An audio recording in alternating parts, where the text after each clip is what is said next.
트레이딩의 고전에는 이 책은 절대 빠지지 않습니다. 누가 봐도 훌륭한 책이거든요. 안녕하십니까 할러님들, 강원국입니다. 제가 지금 휴가를 와서 투자 고전을 읽은 시간이 좀 생겼습니다. 그 중에서 고전 중에서도 엄청난 고전 중에 하나인 최고의 주식, 최적의 타이밍, 요 책에서 어떤 주식을 사나 그걸 좀 살펴보겠습니다.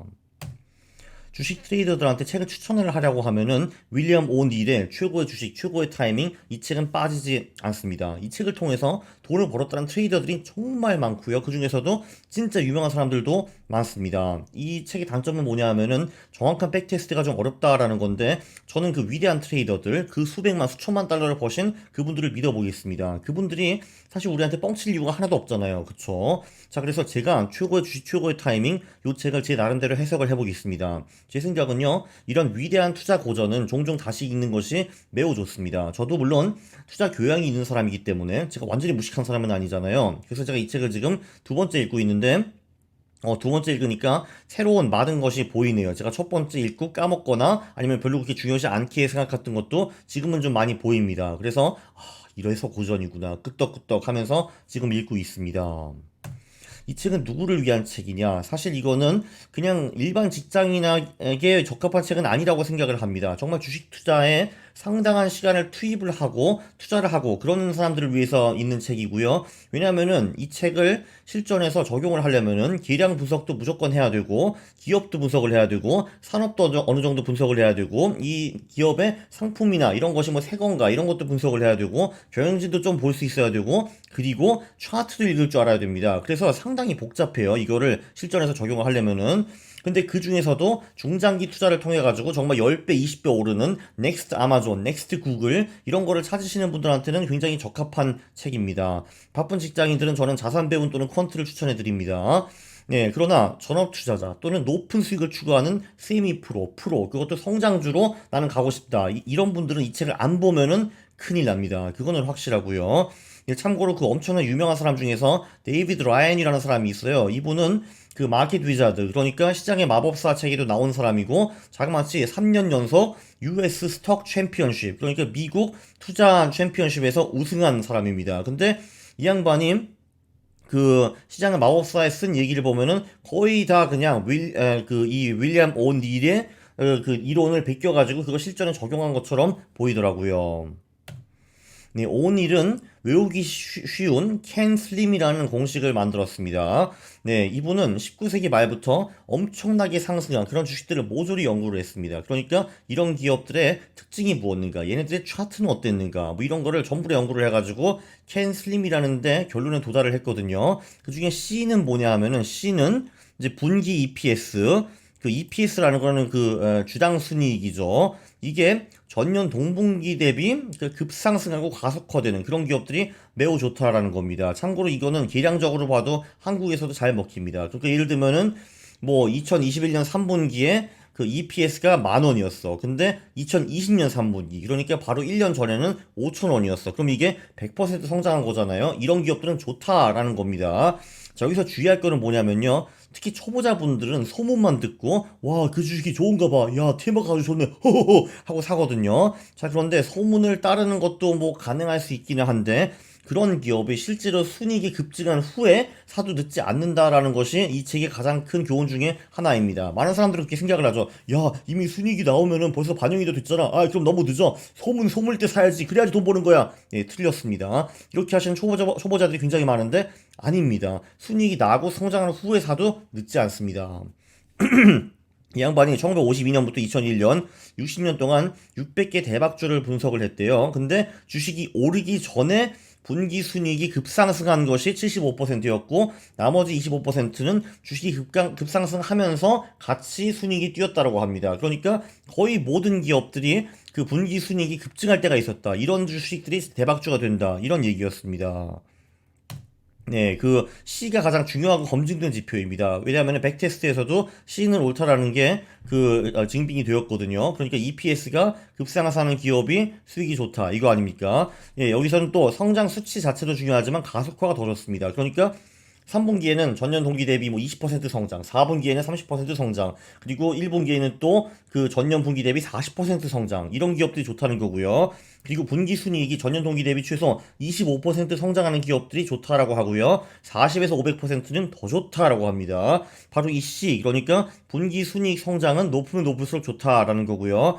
한국 이런 기업들이 많기 때문에, 아니 많지 않기 때문에 미국 시장도 같이 보는 것이 좋다라고 저는 강조하고 싶습니다. 매출보다는 EPS, 주당 순이익을 보라는 거예요. 그냥 순이익을 보면 안 됩니다. 왜냐면은 그 순이익이 많이 늘었는데 그 주식 수도 같이 늘었다. 그러면 별 효과가 없다라는 겁니다. 그러니까 주식 수가 똑같거나 아니면은 자사주 매입으로 주식 수가 줄었거나 이런 기업들이 좋은 겁니다. 네, 이것도 한국이나 미국도 마찬가지죠. 주식을 찍어내는 기업의 주식 수익률은 안 좋다. 그런 것도 이미 검증이 되어 있습니다. 그래서 매출이나 이런 거는 그렇게 중요한 건 아닌데, 물론 EPS도 오르고, 그리고 매출도 같이 오르는 기업들이 최고의 기업이라고 합니다. 그리고 그 분기 순이익이 2분기 연속 떨어지면 아주 안 좋은 사인. 그때는 매도를 한번 고려해 봐야겠죠. 그쵸? 네, 그리고 캔슬림에서 A로 넘어가겠습니다. 이거는 애뉴얼, 그러니까 연간 순이익 성장률이거든요.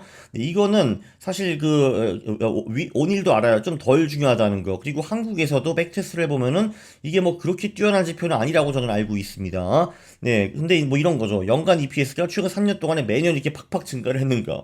그 안에서도 가속화가 있는가? 그러니까 2019년에는 뭐 10% 성장, 2020년에는 30% 성장, 2021년에는 또 50% 성장, 이런 게 좋다라는 거고요. 네, 매년 25에서 50%는 성장해 줘야 된다고 말하는데, 이런 기업들이 한국에는 많지는 않을 겁니다. 물론 50에서 100%가 더 좋다라고 하고요.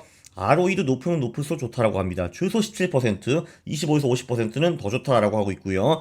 주당 현금 흐름이 주당 순이익보다 높으면 좋다라고 하고, 이거는 학교 결과와 동의합니다. 네, 그 순이익보다는 현금 흐름이 더 높고 그런 기업들이 더 건강하고 나중에 주식 수익률도 높다. 그런 논문들도 많이 있죠. 네, 윌리엄 오닐은 1933년에 태어나셔가지고 투자 경륜만 거의 60년입니다. 오호, 캔슬림을 만들었다고 나와 있죠. 그리고 이분들의 선생들도 우리는 어떻게 주식으로 18,000% 수익을 얻었나라는 책도 썼는데, 이 책도 제가 봤는데 나쁘지 않습니다. 근데 굳이 이 책을 읽으려면은 그냥 윌리엄 오닐의 오리지널이 읽는 것도 좋습니다.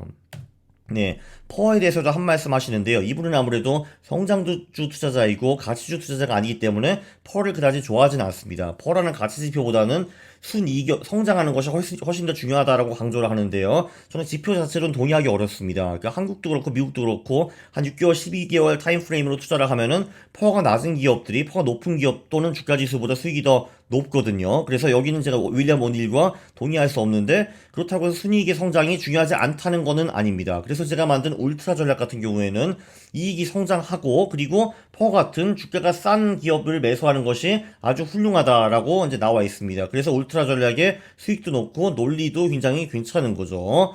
네, 그 오닐의 주장은 이제 순이익이 급성장하는 기업은 원래 처음 살 때부터 퍼가 높기는 한데 이익이 계속 들어가고 퍼도 같이 들어가가지고 우리는 W 돈을 벌 수 있다, 이런 식으로 주장을 하고 있습니다. 물론 저도 퍼 지표딱 하나만 보고 투자를 하는 거, 주식을 하는 거는 저도 반대를 하고 있습니다. 그러나 퍼나 PBR 이런 걸 아예 무시한다, 그런 것도 저는 좀 아닌 것 같습니다.